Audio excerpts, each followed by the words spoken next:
थारैनो दिनैनि दिनाव आं मोनसे गोलाव हाबाफारि लानानै फुंनिफ्रायनो न'निफ्राय ओंखारदों। प्रथम आङो रामफलबिल क'क्राझार रडनिफ्राय जागायनानै आंनिनो जोनोम गामि बानुगाव गामिजों हाबलांनानै सालबारि बुथियापारा गामिखौ नांहैनाय बा बे गामिखौ बारलांनाय मोनसे आरायदेबनि 3 किल'मिटार 900 मिटार लामाखौ लुफुंनायनि बा बानायनायनि नामाव मोनसे अन्थाइ खाम्फा गायसनबोदों। बेवहाय गोबांथार रायजोफ्रा बे हाबाफारियाव बाहागो लादोंमोन। बयबो रायजो राजाफ्रा मोजां मोनदों। बिनि उनाव आङो आंनि 29 नं क'क्राझार समस्तिनि सिङाव थानाय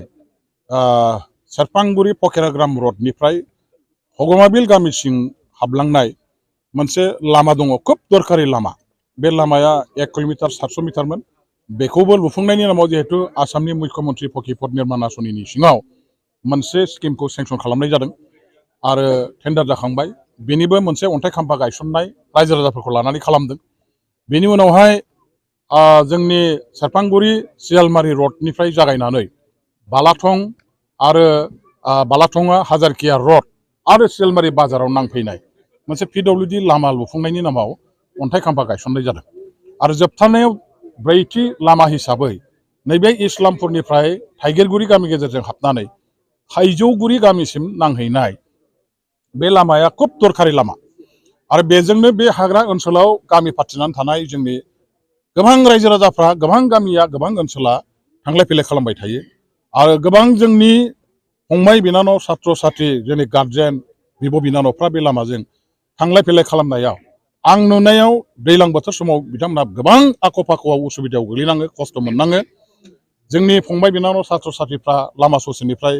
बिथांमोनहा माने हाब्रु दैब्रु जानानै थांफिननो गोनां जानाय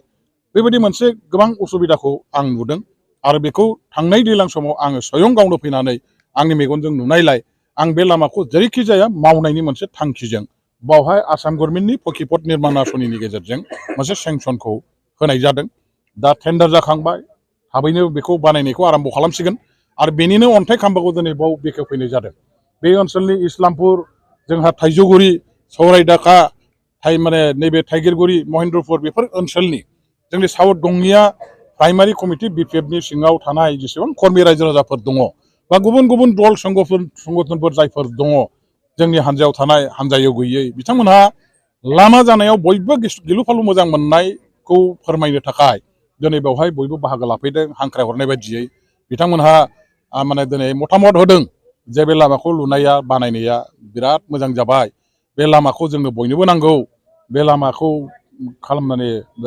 दिनै जे बानायनो थाखाय आगान सुरदों बे मोजां जादों आरो उनावबो बेबायदि गोबां लामा दं। बेफोर लामाफोरखौ मावनायनि हाबाफारिखौ लानो थाखाय आंखौ खावलायदों। आङो खोथा होदों जे जोंनि बे ओनसोलनि आइ आफा रायजो राजाफोरनि माने जेसेबां बे ओनसोलनि आख' फाख' बा उसुबिदा जानानै थानाय समस्याफोर दङ, हानायखिनिखौ MLA हिसाबै सम थासान्दियाव आसाम गभर्नमेन्टनिफ्राय जेसेबां पुजि मोनो बे ओनसोलनि आइ आफा रायजो राजाफोरखौ लानानै मावनो थाखाय, बिथांमोननि सुबिदा खालामनानै होनो थाखाय आङो जेब्लाबो माने गेबें गोसोजों आवगायबाय थागोन, खामानि मावबाय थागोन। बे हाबाफारिखौ आङो आखायाव लाबाय थागोन। बेखौनो आं दिनैहाय रायजोफोरनि सिगाङाव फोरमायदों। आसाम एसेम्ब्लिया थांनाय 5 थारिखनिफ्राय सोलिगासिनो दङ आरो फैगौ 12 थारिख खालि आसाम एसेम्ब्लियाव जे बोसोरसेनि थाखाय जे मोनसे बाजेट बानायनाय जायो, बे बाजेटखौ ओइदिनखालि हाउसआव पेस खालामगोन, दाखिल खालामगोन आरो बे बाजेटखौ दाखिल खालामनायनि उनाव जों बाजेटखौ फरायनानै बा बाजेट स्पिचखौ खोनासंनानै मिथिनो मोनगोन जे देग्लाय आसाम गभर्नमेन्टआ जौगाखांनायनि नामाव बबे बबे बिथिङाव, बबे बबे बिफानाव बेसेबां थाखा हमनाय जादों आरो बेफोरनि गेजेरजों जोङो मा मा मावनो हायो, बे गासैबो बाजेटआव बेरखांगोन। आरो बेखौ जोङो जेब्ला जोंनि MLAफोर बा जोंनि सुबुंनि थान्दै जायफोर दिनै एसेम्ब्लियाव दङ, बिथांमोनहा गावबागाव समस्ति उन्नयननि थाखाय बिथांमोनहा स्टाडि खालामनानै बे बाजेटनि गासैबो खाबुफोरखौ लानायनि थाखाय जोङो माखासे राहा लामा लानांगोन आरो गावनि समस्तिनि बा आंनि समस्तिनि जौगाखांथारनांगौनि खामानियाव बबेबा मावथारनो गोनां गोबां जुदि इम्परटेन्स थानाय खामानि दङबा, जे जिनिसा बाजेटआव मावजानायनि खुनु लामा नुनाय जायाखै, बेखौ हाउसआव एसेम्ब्लि सिङाव दैखांनानै जाहाथे आसाम गभर्नमेन्टआ नोजोर होयो बा बेनि थाखाय उननि बेलायाव फान्ड हरनानै खामानि मावनायनि बेबस्थाखौ जाहाथे खालामो, बेखौ आङो दिनै फैगौ बाजेट प्लेस खालामनायनि उनावहाय माखासे मावथारनांगौ खामानिफोरखौ आं लिस्ट आउट खालामगोन आरो बेनि थाखाय उनाव जुदि आसाम गभर्नमेन्टनि खोमायाव सोनांगौ जायो आसाम गभर्नमेन्टनि दृष्टिगोचर खालामनांगौ जायोबा दाबि दावा खालामनायनि गेजेरजों हाउसआव बेखौ दैखांनो थाखाय आं साखाफारा दायो सरकार जोङो नैबे बाथ्राखौ जेखि हानजायाव थाया जेखि दल संगठन खालामा बयबो सिखार जानांगोन थांनाय 15 बोसोरनि बिपिएफनि हाग्रामा महिलारि दैदेननाय सरकारनि आमोलाव गोग्लैसोनानै थानाय बिटिसि ओनसोलनि खना खनला मोनफ्रोमबो गामि मोनफ्रोमबो ओनसोलाव जेरैबायदि जौगाखांनायखौ जोङो नुदोंमोन बेखौ लानानै थारैनो बिटिसि ओनसोलनि आइ आफा रायजो राजाफ्रा बयबो गोजोननाय दं आरो हाग्रामा महिलारिखौ बे खारनावनो रायखाङो बिटिसिआव बिपिएफनि सरकारखौ बे खारनावनो रायखाङो जे बिपिएफनि सरकारनि आमोलाव जेरैबायदि डेभेलप जादों सारा आसामाव भारतनि खुनु जायगायाव बेबायदि डेभेलप जायाखै दा बेबायदि डेभेलपआ अरायबो जाहाथे थाबाय थायो जाबाय थायो बेखौ बिटिसि ओनसोलनि रायजो राजाफ्रा लुबैयो खिन्थु दुखुनांथाव बाथ्राया जाबाय मा दिनै बिटिसिआव जायफोर सरकार दङ बिथांमोनहा हाग्रामा महिलारिया जेरैबायदि स्पिडआव डेभेलपमेन्टनि खामानिखौ मावदोंमोन जेरैबायदि अनजिमानि डेभेलपमेन्टनि आसनिफोरखौ बिथाङा रायजो राजाफोरनो होनो हादोंमोन बेबायदि डेभेलपमेन्टनि आसनिफोर आरो बेबायदि डेभेलपमेन्टनि अनजिमाखौ दिनैहाय मावनानै होनायखौ जोङो बिटिसि गभर्नमेन्टनि दारैहाय आथिखालाव नुनो मोनाखै जायनि थाखाय दिनै तुलना खालामनानै नायदों जे हाग्रामानि आमोलाव जे जादों बेनि बादै आथिखालाव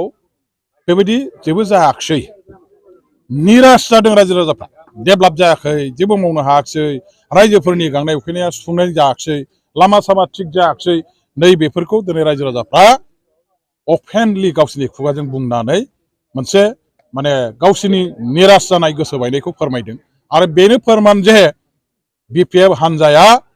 सरकाराव थानाय समाव जेरैबायदि मावदों बेखौ रावबो मावनो हायाखै आरो दा सरकाराव गैयाब्लाबो बिपिएफनि एमएलए हिसाबै आङो जेबायदि खामानि मावनो नाजाबाय थादों बेखौ आं बुंनानै लानांगौनि खोथा गैया रायजो राजा समाजनि मोनफ्रोमबो दल संगठननि नोंथांमोनहा मतामत लानो हागोन सोंनो हागोन आसाम गभर्नमेन्टनिफ्राय जेसेबांखि सुजुग सुबिदा गैया मानो मोनफ्रोमबो डिपार्टमेन्टनिफ्राय नारा नाथा नाजानायनि गेजेरजों डेभेलपमेन्टनि सुजुग सुबिदाखौ आङो लाबोनो थाखाय सेस्था खालामगासिनो दङ गोबाङाव जाफुंनाय जादों दासिम जे जाफुंदों बेखौ लानानै आंहा गोजोननाय दङ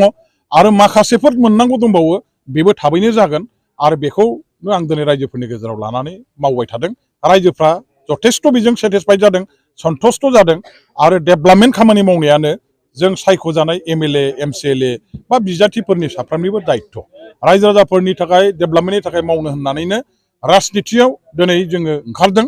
आरो बेयो जोंनि दायित्व कर्तब्य धर्म आरो बे दायित्व कर्तब्य कर्म धर्मखौ आं पालन खालामलांबाय थागोन रायजोफोरनि डेभेलपमेन्ट मावनायानो आंनि मोनसेल' एजेन्डा आरो सुख शान्ति रायजोफोरखौ माने निरापत्ता होनाय बे आंनि एजेन्डा आरो बे एजेन्डाखौ लानानै आं खामानि मावबाय थागोन।